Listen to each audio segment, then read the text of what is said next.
Assalamu alaikum wa rahmatullahi wa barakatuh. Ahlan wa sahlan. Welcome to this video. I hope you guys are well. My YouTube channel, Roots of Knowledge. Check out the videos that I make and hit the like button, hit the subscribe button. Right, this series is dedicated to Kanz al-Daqaiq. We are going through Khiyar al-Aib at the moment. So he says, من اشترى ثوبا فقطعه فوجد به عيبا رجع بالعيب. So whoever purchases a cloth, let's say a person purchases a cloth on Monday.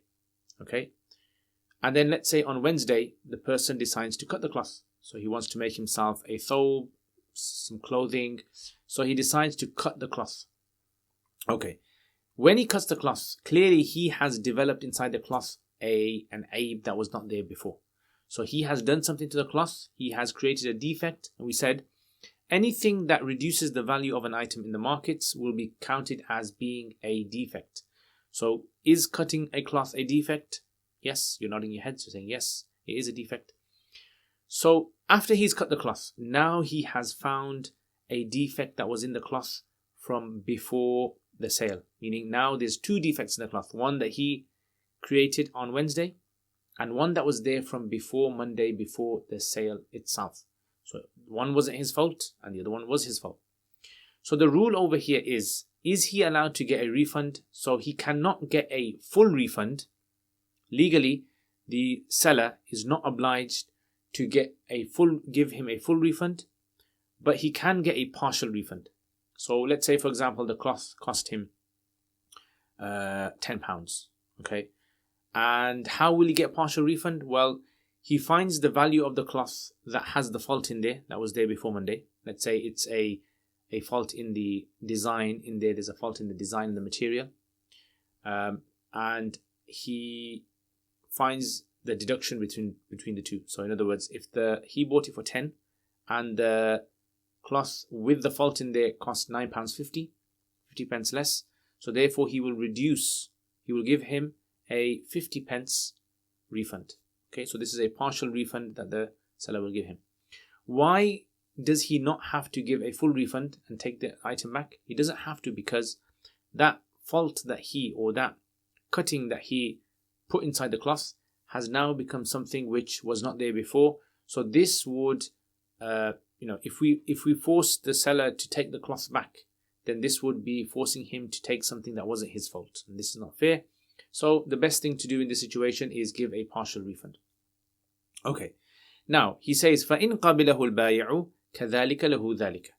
If, however, the seller wishes to take it back, if he says, okay, I'll take it back, then this is permissible for him. He can take back the cloth with the cut in there and give a full refund back.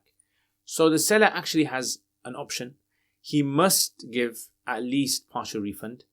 Otherwise, if he wants, he can actually give a full refund to the person. So it's kind of fair.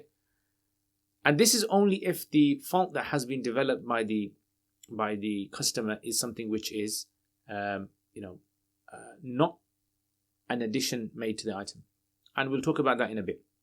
So let's look at some examples in life. Let's say you were to buy a laptop from a shop, and you've taken the laptop and you found that the laptop has, let's say, a key missing, right? Has a fault in there. The software is not working properly. The charging wire is not charging the laptop. So that fault was there from Monday. If you knew of this fault from beforehand, you must give it back and get your refund. If you do not give it back after learning about the fault, then you lose your right to be able to return the item, right? So you must give it back before you do anything to it. So let's say, for example, you received the laptop in the post. You bought it on Monday, you received it on the post on Wednesday, and now you decided, let's say, for example, you were gonna try and open it. So you tried to open the screen and you unfortunately opened it too hard and you cracked the button. The button broke that holds the screen together. The button has broken, so now it won't close properly. So now you have developed inside this laptop a fault. Once you opened it, you realized there was a software error inside of it, or there was a charging error or something that was problematic in the item itself. So what do? So you can do what we just said. Either you get a partial refund, which is your right, legal right, or if the seller's happy, they can take back the item and they can give you a full refund. And this is something also you find in shops as well. They do this. They'll say to you, for example, if you buy something and you find a fault in there, even if you opened it, you can give it back and you'll get your full refund back. So many shops out there will also do this. You buy a jacket, you take a jacket home, you put the jacket on, you might have, let's say, opened something that was stitched or closed, but then you find a previous fault in there, you are allowed to return the item to the seller. Okay, next, let's move on then. So let me know in the comments as well how you're understanding this as well. If you have any questions, ideally I prefer to teach fiqh to a live audience. That way I'm always receiving questions from the audience, and so I can sort of like refine the way I teach. I can refine the explanations as best as I can. Okay, next. He says, وَإِنْ بَاعَهُ الْمُشْتَرِي لَمْ يَرْجِعْ بِشَيْءٍ. So if I, for example, or let's say it's you, I'm the seller, okay? You came to me on Monday, you purchased a cloth. I said, fine, you've taken the cloth. You haven't found any faults in there. Wednesday, you cut the cloth, and that's when you found the fault as well, after this. So now, what's going to happen over here? So now you have the right to get a partial refund, yeah? Okay. What's happened is on Thursday, you decided, instead of contacting me, you decided to go and sell it online. So you've sold the cloth to someone else has purchased it. So the cloth has gone out your hand, you've made money from that. Now what's happened over here is that you cannot get a partial refund from me now. You're not allowed to get a partial refund from me. Why is that? The reason is, the Hanafi say, is that you can only get a partial refund if you're not stopping that item from being able to be refunded. Meaning that this cloth has been taken by you, from me. If there was a fault that you created in the cloth, I may have been willing to take back the cloth. By you selling it on to someone else, what you have done now is you have stopped. You've taken the money and you have benefited from this. So now you can't give that cloth back to me because ownership now has transferred to someone else. And so you lose your right to be able to get a partial refund. So in ba'ahu al-mushtari, if the customer was to go and sell this on to someone else, meaning what? Meaning that you, after cutting it and finding the fault, you went and sold it on to someone else, then lam yarji' bi shay. Okay, you cannot receive anything back. So lam yarji' bi shay, raja' bi shay means to receive a partial refund. Okay, so we've understood this. Next, فلو قطعه أو خاته أو صبغه أو لت السويق بثمن فطلع على عيب رجع بنقصانه. So now this is a new masala now. Right, so let's say, for example, like you purchased the cloth from me on Monday. Right, Monday you purchased the cloth from me. Wednesday you decided to cut it. Right, now not only have you cut it, but you've also started to sew it as well. Now what's happened is you've added thread, which is new property, which does not belong to me, the seller. So you've added this thread to the cloth. So what's happened is now not only have you created an aib, a defect in this cloth, but you have also added additional property to it as well. So now if you were to find a fault in this, you would not be able to return the item to me. The item is not returned. Even if I say I will take back the item, I cannot receive the item. Why? Because this extra addition now means that an element of unfairness will exist in the trade. So if you give back this cloth to me, and I give back to you your cash, you bought it for £10, I give you £10, I get the cloth, but I'm getting something extra with the cloth. I'm getting extra string with this. And this is considered to be a form of riba, a form of interest. So this is what we call the haqq Allah. So now the transaction has gone out of our consent, it's gone into the right of Allah, and something that enters the right of Allah means that it will not be permissible even if the two parties are happy with it. Similar to riba contracts, where a person, for example, is happy to go into an interest-based contract with someone else. Even though both parties might be happy with this, it's not allowed because it's going against the haqq Allah. Okay, so this is why in this case, so what's going to happen now? Right, so I can't give the item back. Legally, I'm not allowed to give it back, even if you're not allowed to give it back, even if I am happy to take it back. But because there was a fault there from before Monday, you have full right to get back a partial refund. So partial refund still stands. Okay, that's the first scenario he gives. A second scenario he gives is sabaghahu. So for example, like a person, I've sold you the cloth. you've taken the cloth and you have, let's say, cut it and you have dyed the cloth. You've dyed it, let's say, red or black or blue or whatever color you've dyed it. Again, the same thing has happened over here. You have added your own property, your own wealth to the cloth, which is the dye. And so now you cannot return that cloth back to me. But what you can get is a partial refund. Okay. Third scenario, Olatta sawiq. Sawiq is basically, you bought from me sawiq, which is like wheat that has been roasted slightly. So I don't know if you guys have ever tasted it, but you know, in places like Pakistan where I studied, there was like people on the side that would walk around with these like kind of like vending machines or trolleys where you could actually go there and they'd roast for you corn, sweet corn, or they would roast for you other types of nuts as well and seeds. So some people have this. You can imagine it like Weetabix today, if you know Weetabix. So sawiq is this. Latta sawiq is when you mix something with the. So imagine Weetabix. You put it in a cup. You add some milk to it. Shake it around, basically breakfast. Or maybe something else that you have. And, you know, you may put some honey in there or some butter in there. I'm making you hungry, aren't I? So when you mix this together, what's happened is you have added your own property to this. So now if you find, let's say, for example, the wheat is damaged or the wheat is tasting off, that's a fault that came from before, isn't it? But because you've added something to this, you can't give the item back, but you can get a partial refund. So he says, لو قطعه, if a person was to cut this cloth, أو خاته, or was to sew the cloth, أو صبغه, or was to dye the cloth, أو لت السويق, or was to mix the sawiq بالسمن, with butter. Right, this was a delicacy in them days. I mean, I haven't really. In Urdu you call it sattu. So if you ever had sattu, it's like this wheat powder, barley powder, and then you mix it with water, you mix it with butter and other things as well. It's a quite nice cooling drink. فَطَّلَعَ عَلَى عَيْبٍ, and so the person, you have discovered after doing these things, or one of them, you've discovered a fault in there that was there from before Monday. Remember, it has to be there from before the contract day. رَجَعَ بِنُقْصَانِهِ. Raja bin Nuqsan, like we said, means that you can receive a partial refund. You can get back a partial refund. Right? Why is this for? Because now the item has something else extra added to it. So we don't want you to lose your rights. You haven't really gained anything from this. So therefore you have the right to receive the partial refund. And the way you work out the partial refund is like we said in the beginning. The cloth costs £10 for you. And with the fault in there, it costs £9.50. And all you have to do is you simply just have to work out the difference and get that back. He says, كما لو باعه بعد رؤية العيب أو مات العبد أو اعتقه. He says, just as if a person was to sell a cloth, right? So for example, like I sold you the cloth, £10. You've taken the cloth, you've cut it.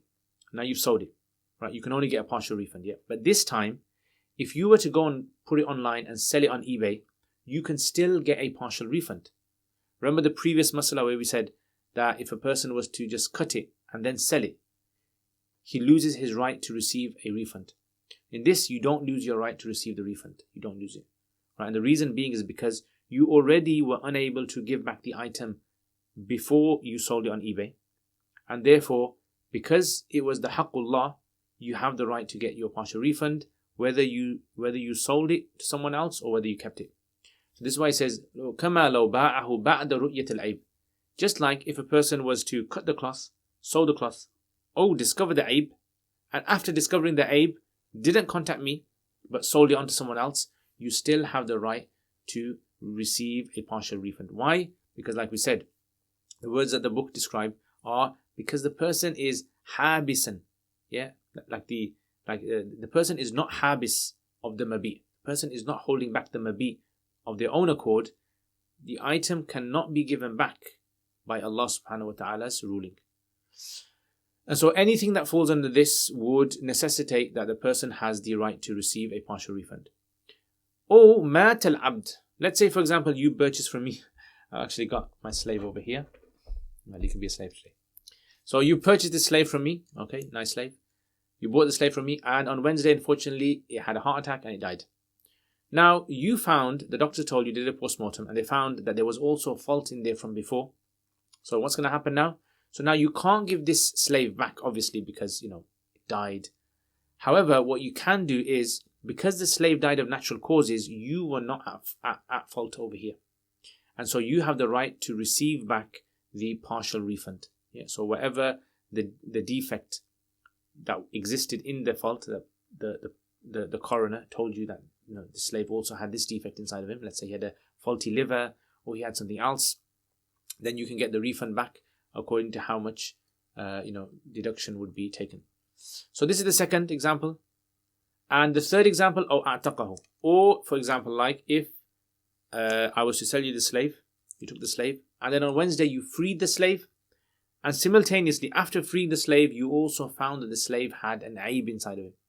So the same thing applies over here as well. The itaq, the freedom of the slave, is considered to be like death. So they compare it to death, because death is the physical dying of the and freedom is like death in the sense that the rights of that slave now have gone, and now he's a free person to do whatever he wills. So in this case, what's going to happen? The same thing's going to happen over here, that if you free the slave, then that slave will now be free to do whatever he wants, but you found the fault, so you have a right to get back the partial refund.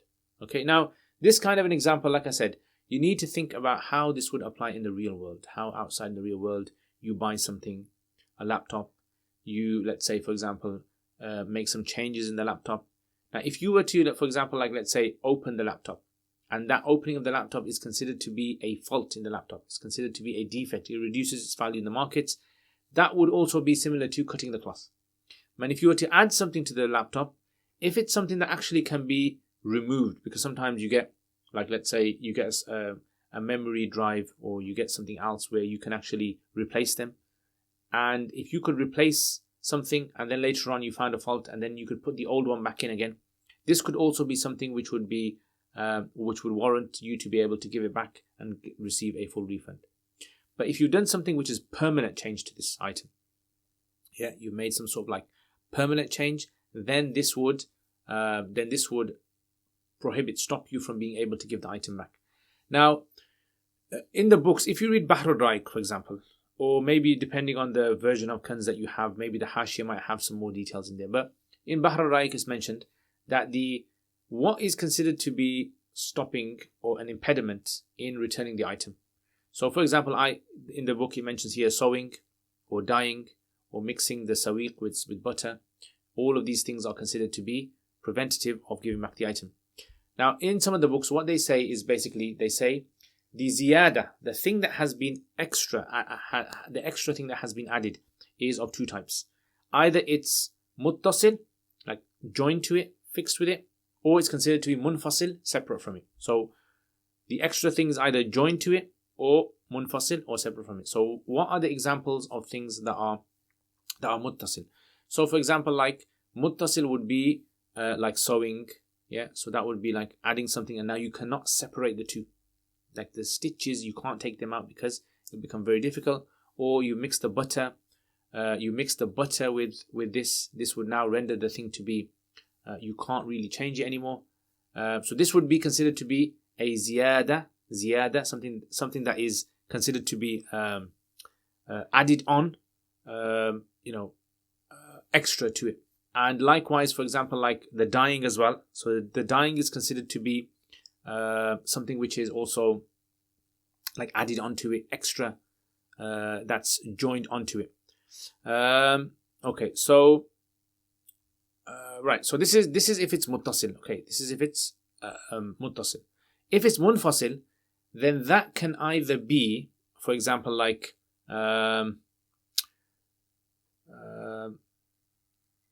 okay, what else could it be? It could be something like an animal giving birth. So let's say for example, you purchased a cow Monday. You bought this cow Wednesday, it's given birth. So this is a ziyada and it's mutawallida minhu. It actually has come from the animal. So this would actually stop the animal from being able to be returned.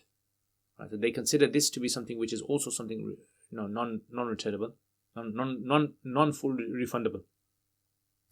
And if it's something, for example, you bought a slave and the slave has gone and worked and earned money, so there is a ziyada there, but that ziyada is not considered to be a ziyada which would affect the the contract. It's a ziyada which has come from the individual, but it hasn't really kind of physically come from them. So you can read this up, and you can, if you have any questions on this, you can put in the comments, and hopefully, inshallah, I can try to answer them maybe in the next session. Jazakumullah khair. I hope this made sense to you. And just to summarize, we mentioned today about the cutting of the cloth. So if you cut the cloth, this is considered a new aib. If you find an old aib in there from before, you're allowed to legally get a partial refund. And if, however, the seller wants to be kind and give you a full refund, that's also something which is permissible. And otherwise, if you were to create a fault in an aib in the item and then also add something extra inside the item, then this would be considered to be something that is extra, prohibiting the return of the item fully, which is the haqq of Allah subhanahu wa ta'ala. And there you have it. So I hope you guys benefit from this. Thank you very much to all my patrons. You guys are very kind, wonderful people. Allah bless you, you beautiful souls. And also, if you guys want to become patrons, support my channel, help me make more videos like this, then inshallah, check out the description below. And thank you very much. Assalamu alaikum wa rahmatullahi wa barakatuh.